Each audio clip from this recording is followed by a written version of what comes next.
મુન્દ્રા ખાતે આજે દેવદિવાળીના પવિત્ર પર્વ નિમિત્તે આમ આદમી પાર્ટીનું જનસંપર્ક કાર્યાલય ખુલ્લું મૂકવામાં આવ્યું હતું। આ કાર્યાલય સ્વર્ગસ્થ નાનાલાલ બાપાલાલ રાજગોર માર્ગ 12 રોડ પર આવેલ ચંદ્રમૌલી કોમ્પ્લેક્સ પ્રથમ માળે શરૂ કરવામાં આવ્યું છે।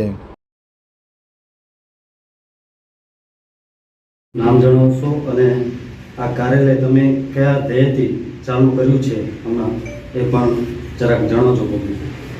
મારું નામ સંજય બાપટ છે, ગુજરાત પ્રદેશ સંગઠન મંત્રી અને કચ્છ ઝોન પ્રભારી છું। આ જે કાર્યાલય છે એ અમારા મુન્દ્રા તાલુકાના પ્રમુખ વિજેન્દ્રસિંહ, શહેર પ્રમુખ ભરતભાઈ ઢેડા, અમારા મહામંત્રી શ્રી યુવરાજભાઈ, કિસાન સેલના જિલ્લા પ્રમુખ પશ્ચિમ કચ્છના ભારુભાઈ ગઢવી, અમારા કિસાન તાલુકા પ્રમુખ હર્ષદભાઈ ગઢવી, પ્રશાંતભાઈ, ગજેન્દ્રસિંહ, જયદીપભાઈ અને સમગ્ર અમારી જે ટીમ છે મુન્દ્રા તાલુકા શહેરની અને અહીંયા વસતા જિલ્લાના તમામ પદાધિકારીઓ દ્વારા આ કાર્યાલય ખુલ્લું મૂકવામાં આવ્યું છે। અને આમ આદમી પાર્ટી જનસંપર્ક કાર્યાલયનું હોર્ડિંગ્સ લાગેલું છે।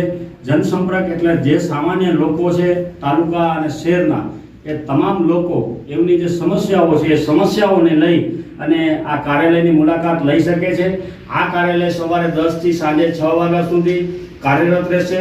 એમની જે પણ કાંઈ સમસ્યાઓ હોય, શ્રમિકોની હોય, વંચિતોની હોય, કિસાનોને લગતી હોય, અલગ અલગ રોડ રસ્તાના, ગટરના જે પણ કાંઈ પ્રશ્નો હોય તમામ પ્રશ્નોને લઈ અને અહીંયા આવી શકે છે। અને એની સાથે સાથે અમે અહીંયાથી તાલુકા લેવલે હેલ્પલાઇન નંબર પણ શરૂ કર્યો છે, જેનો નંબર છે 7043273667 7043 27 37 67।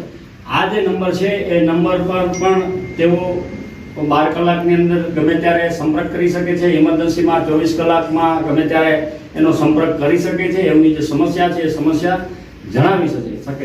આ જે કાર્યાલય છે એ કાર્યાલય લોકોના હિત માટે અને લોકોના પ્રશ્નોને વાચા આપવા માટે અહીંયા કાર્યરત થયું છે। અને એની સાથે સાથે જિલ્લા, તાલુકા, નગરપાલિકાની જે અત્યારે ઇલેક્શનો આવી રહ્યા છે, ઇલેક્શનની અંદર પણ કોઈને ઈચ્છા હોય સારા વ્યક્તિઓને, એજ્યુકેટ વ્યક્તિઓને લડવાની, તો એ લોકો પણ અહીંયા અમારા તાલુકા અને શહેરના પ્રમુખશ્રીઓ છે અને એમની ટીમ છે એમને સાથે મળી અને આ કરી શકે છે। મારી સાથે કચ્છ લોકસભાના ઇન્ચાર્જ ગાંધીભાઈ મહેશ્વરી પણ આજ રોજ આ પ્રસંગે ઉપસ્થિત રહ્યા હતા અને અમે સૌ સાથે મળી અને આ જે તાલુકા અને શહેરની જે સમસ્યાઓ છે એને હલ કરવા માટેના તમામ પ્રયત્નો કરીશું એવી અમને અહીંથી આશા અને અપેક્ષા છે।